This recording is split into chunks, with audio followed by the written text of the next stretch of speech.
بسم اللہ الرحمن الرحیم، السلام علیکم ناظرین۔ یمن اکثر خبروں میں رہتا ہے دو وجوہات سے۔ ایک تو یمن کے حوثی اسرائیل پر میزائل اور ڈرون سے حملے کرتے رہتے ہیں۔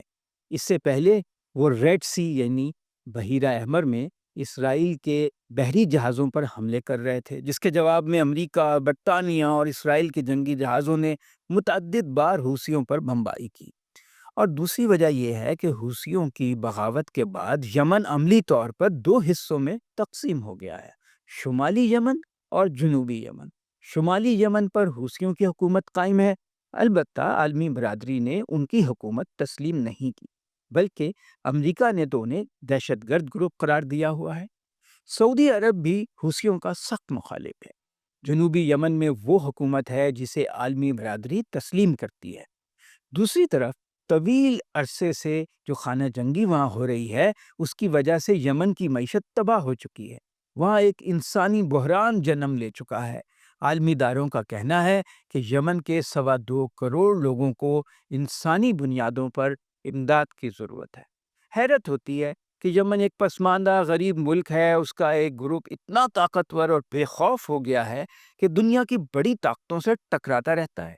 یمن کی اسٹریٹجک اہمیت کیا ہے؟ یمن کیوں تقسیم ہوا؟ یہ حوثی کون لوگ ہیں؟ یمن کی خانہ جنگی کیوں ہوئی؟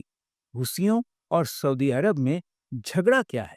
حوثیوں اور ایران کا کیا تعلق ہے؟ ان سوالوں کا جواب تلاش کرتے ہیں۔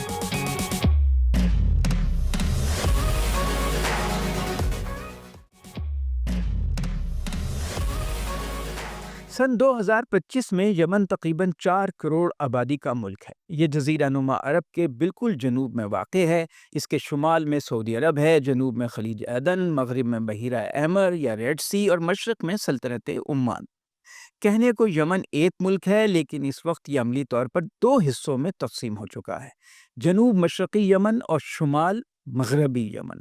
شمال مغربی حصے میں حوثیوں کا کنٹرول ہے، ان کی باقاعدہ حکومت ہے، اہم شہر صنعاء بھی ان کے قبضے میں ہے۔ بحیرہ احمر ریڈ سی کے ساحل پر بھی ان کی حکومت ہے، جبکہ جنوبی حصے میں وہ حکومت ہے جسے عالمی برادری اور عرب ممالک تسلیم کرتے ہیں۔ عدن اسی کا دارالحکومت ہے، جنوبی یمن کا۔ اس حکومت کے صدر رشاد العلیمی ہیں اور وزیر اعظم سالم بن صالح بن بریک ہیں۔ پہلے طویل عرصے تک عبد الرواح منصور المہدی الہادی عدن کی حکومت کے سربراہ رہے۔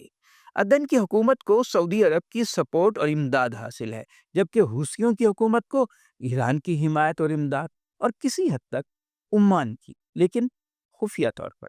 یہ بھی ایک حقیقت ہے کہ شمالی یمن اور جنوبی یمن دو الگ الگ ملک تھے پہلے بھی، جو 1990 میں ایک دوسرے میں ضم ہو گئے تھے، لیکن زیادہ دیر تک اپنا اتحاد برقرار نہیں رکھ سکے۔ اب باقاعدہ طور پر تو الگ نہیں ہوئے، لیکن عملی طور پر پریکٹیکلی وہ الگ ہو چکے ہیں۔ یمن کی بڑی اہمیت یہ ہے کہ اس کی سرحدیں سمندر سے لگتی ہیں، ایسے سمندر سے جہاں سے تیل گزرتا ہے۔ بحیرہ احمر اور خلیج عدن، سعودی عرب اور یمن کے دونوں کے مشرق میں بحیرہ احمر ہے۔ یہ ایک اہم تجارتی گزرگاہ ہے۔ سعودی عرب کا سارا تیل یہاں سے گزر کر دوسرے ملکوں میں جاتا ہے۔ یمن کی ایک اور اسٹریٹجک تصویراتی اہمیت یہ ہے کہ اس کے جنوب میں 28 کلومیٹر چوڑا آبنائے باب المندب ہے۔ یہ ایک تنگ سمندری راستہ ہے جو بحیرہ احمر اور خلیج عدن کے سمندروں کو ملاتا ہے۔ اگر یہ آبنائے بند ہو جائے تو پوری دنیا میں معاشی بحران برپا ہو جائے۔ دونوں سمندروں میں واقع 200 چھوٹے چھوٹے جزائر بھی یمن کا ہی حصہ ہیں، جس سے بحری تجارت کو رواں دواں رکھنے میں یمن کی اہمیت مزید بڑھ جاتی ہے۔ سب سے اہم یہ ہے کہ اسرائیل کی تجارت بھی انہی سمندروں کے راستے سے ہوتی ہے۔ یمن کی آمدن کے دو بڑے ذرائع ہیں، ایک تیل اور گیس، دوسرے زراعت، لیکن خانہ جنگی سے اس کی معیشت بری طرح متاثر ہوئی ہے۔ تخمینہ ہے کہ یمن میں 3 ارب بیرل تیل کے ذخائر ہیں اور 17 کھرب کیوبک فٹ گیس کے ذخائر۔ اس وقت یمن میں LNG کی پیداوار بند ہے، کیونکہ بدامنی کی وجہ سے فرانس اور امریکہ کی کمپنیوں نے کام کرنا بند کر دیا ہے۔ تیل اور گیس کا زیادہ تر ذخائر اور انفراسٹرکچر وسطی، مشرقی اور جنوبی یمن میں ہے، گویا ان پر حوثیوں کا کنٹرول نہیں ہے، وہ شمال میں ہے نا، بلکہ عدن کی حکومت کا کنٹرول ہے۔ اس وقت یمن کو انسانی ضرورت کی 90% اشیاء باہر سے درآمد کرنا پڑتی ہے۔ اب اس کی معیشت بیرونی امداد پر منحصر ہے۔ سعودی عرب اور یورپی یونین خاص طور سے جنوبی یمن کی حکومت کو اربوں ڈالر سالانہ امداد دیتے ہیں۔ اس کی آمدن اس کے اخراجات سے آدھی بھی نہیں ہے، اس سے بھی کم ہے۔ دوسری طرف حوثیوں کے پاس تیل کے ذخائر بہت ہی کم ہیں۔ مجموعی طور پر حوثی علاقے کے لوگ خاصے غریب ہیں۔ بیشتر لوگوں کا انحصار زراعت پر ہے، اور وہ وسطی یمن میں واقع معارب جوف کے تیل کے ذخائر کا مکمل کنٹرول حاصل کرنا چاہتے ہیں۔ ابھی ان کے پاس مکمل کنٹرول نہیں ہے، جس کے لیے وہ جنوبی یمن سے مذاکرات بات چیت کر رہے ہیں، لیکن انہیں ابھی تک کامیابی نہیں ہوئی۔ بہرحال اس وقت حوثیوں کی حکومت کی آمدن کا بڑا ذریعہ کسٹم ٹیکس ہے، کسٹم ڈیوٹی ہے۔ ان کے قبضے میں بحیرہ احمر کے ساتھ حدیدہ اور سالف کی اہم بندرگاہیں ہیں، جن سے بیرونی تجارت ہوتی ہے، وہ وہاں سے کسٹم ٹیکس وصول کرتے ہیں۔ اسی طرح الطوال کی سرحدی چوکی ہے، جس سے سعودی عرب کے ساتھ یمن کی زمینی تجارت ہوتی ہے، وہ بھی حوثیوں کے کنٹرول میں ہے، انہیں وہاں سے بھی ٹیکس ملتا ہے۔ اقوام متحدہ کے ادارے UNDP کا تخمینہ ہے کہ 2011 سے لے کر اب تک یمن کی خانہ جنگی کے باعث وہاں 4.25 لاکھ لوگ ہلاک ہو چکے ہیں۔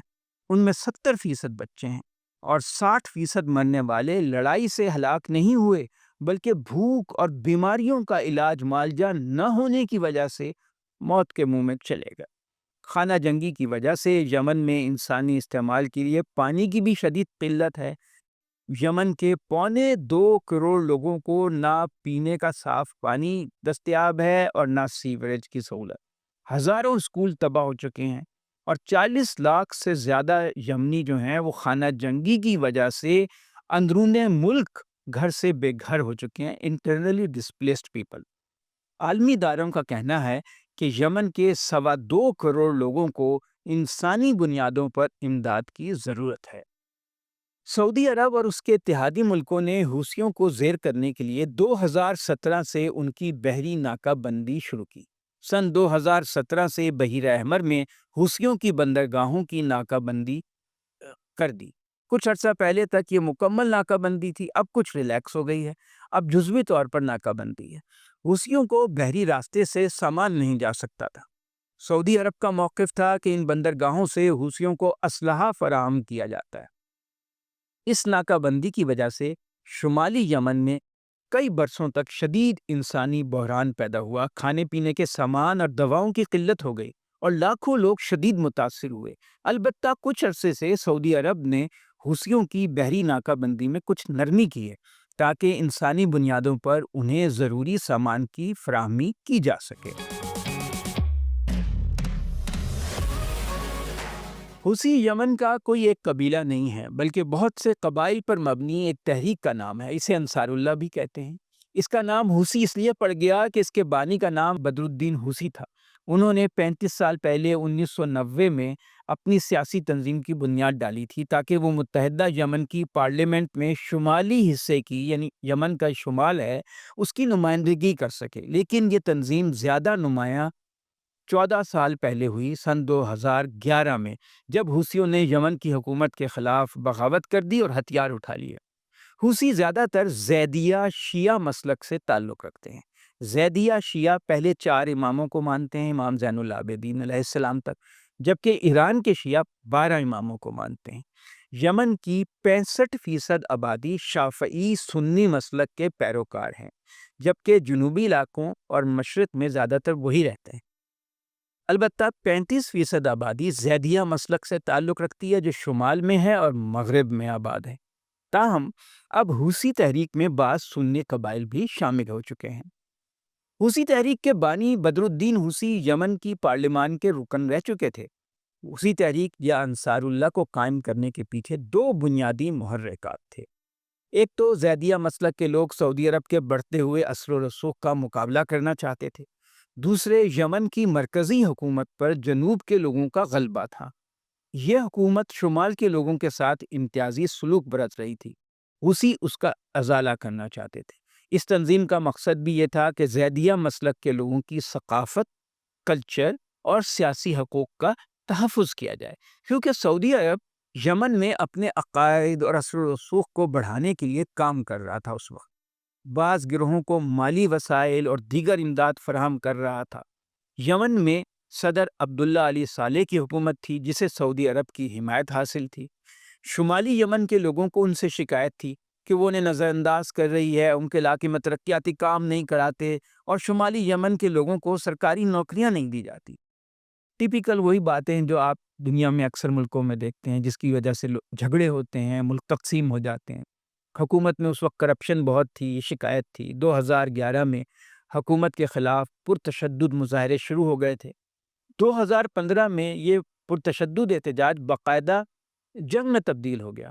7 سال بعد 2022 میں یہ خانہ جنگی بہت حد تک رک گئی، اور عدن کی حکومت نے شمالی یمن میں حوثیوں کے قبضے کو عملی طور پر تسلیم کر لیا، گو باقاعدہ طور پر تسلیم نہیں کیا۔ اس سلسلے میں عمان کا کردار بہت اہم ہے۔ عمان کی حکومت نے حوثیوں اور سعودی عرب کے درمیان مذاکرات کرائے، اور بعد میں حوثیوں اور امریکہ کے درمیان بھی مذاکرات کرائے۔ حوثیوں کا نظریہ سعودی عرب کی مخالفت پر مبنی تھا اور ہے۔ حوثیوں کا مسلک سعودی عرب کے حکمران گروہ کے مسلک سے مختلف ہے۔ وہ اہل حدیث ہیں، یہ زیدیہ شیعہ ہیں، لیکن اصل میں یمن اور سعودی عرب تاریخی طور پر ایک ہی خطہ ہے۔ دونوں جزیرہ نما عرب کا حصہ ہیں۔ ان کے درمیان سرحد تو سلطنت عثمانیہ کے زوال کے بعد کھینچی گئی۔ یہ 1100 میل لمبی سرحد ہے، جس کے آر پار ایک جیسے قبائل رہتے ہیں۔ سعودی عرب کے جنوب اور یمن کے شمال میں جو قبائل ہیں، ان کی زبان کا لہجہ اور ثقافت مشترک ہیں۔ مثلا سعودی عرب کے بالکل جنوب میں اور ایک علاقہ ہے، اس کو نجران کہتے ہیں، وہاں اسماعیلی شیعہ آبادی اکثریت میں ہے۔ سعودی عرب کی حکومت کو فکر رہتی ہے کہ اگر یمن میں اس کے مخالف مضبوط ہو گئے تو اس کا اثر اس کے جنوبی حصوں پر بھی پڑے گا، اور وہاں بھی بغاوت ہو سکتی ہے۔ سعودی عرب کے جنوب کے لوگ اور یمن کے شمال کے لوگ اگر متحد ہو جائیں تو سعودی حکمرانوں کے لیے بغاوت پر قابو پانا مشکل ہو جائے گا۔ اس لیے سعودی عرب یمن میں ایسی حکومت چاہتا ہے جو اس کے تابع رہے۔ حوثیوں اور سعودی عرب کے درمیان ایک بڑا مسئلہ بحیرہ احمر پر کنٹرول کا ہے۔ سعودی عرب اس بحری راستے پر اپنا مکمل کنٹرول چاہتا ہے، لیکن حوثی اس کی مزاحمت کرتے ہیں۔ سعودی عرب کی ایک دیرینہ خواہش رہی ہے کہ یمن کے زمینی راستے سے تیل کی پائپ لائن بچھا لے اور بحیرہ عرب تک لے جائے، تاکہ اگر ایران کبھی آبنائے ہرمز کو بند کر دے تو وہ متبادل راستے سے دنیا کو اپنے تیل کی سپلائی جاری رکھ سکتا ہے۔ یوں حوثیوں اور سعودی عرب کے نظریات کے ساتھ ساتھ سیاسی اور معاشی مفادات بھی آپس میں ٹکراتے ہیں۔ سعودی عرب نے حوثیوں کے خلاف عدن کی حکومت کو سپورٹ کرنے کے لیے 11 عرب ممالک کا اتحاد بنایا ہوا ہے۔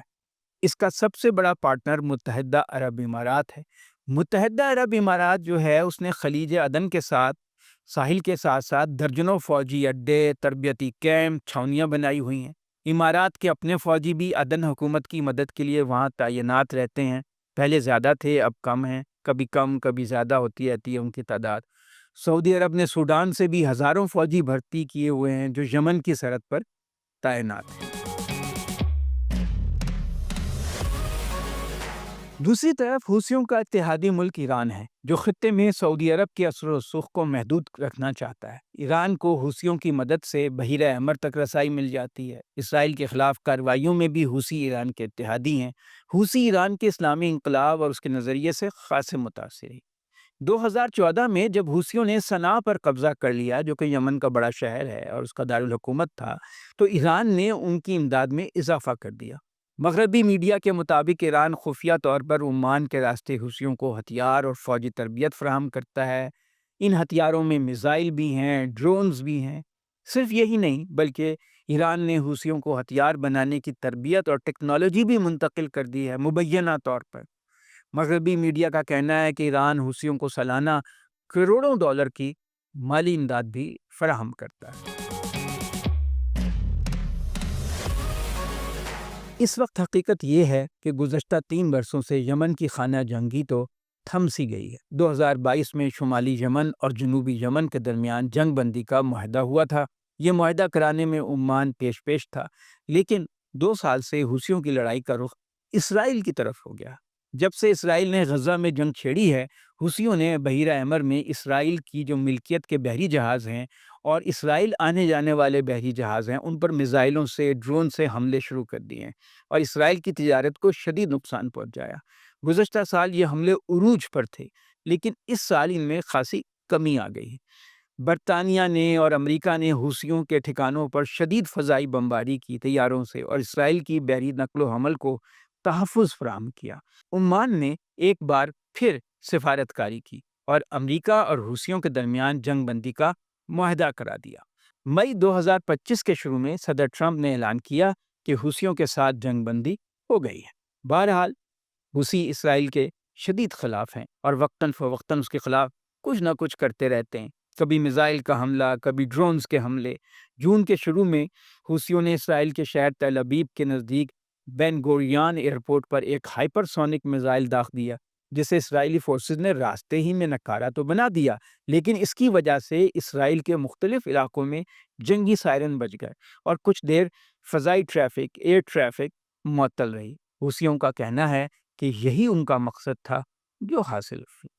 فی الحال حوثیوں نے جنوبی یمن کے ساتھ بھی جنگ بندی کر لی ہے اور امریکہ کے ساتھ بھی، لیکن اسرائیل کے ساتھ ان کی چھیڑ چھاڑ جاری ہے۔ آنے والے دنوں میں یہ کسی بڑی لڑائی یا حملے کا پیش خیمہ بن سکتی ہے۔ شکریہ۔ آپ میرے چینل کو سبسکرائب کریں اور بیل آئیکن پریس کریں تاکہ اگلے ویلاگ کا نوٹیفیکیشن آپ کو مل جائے۔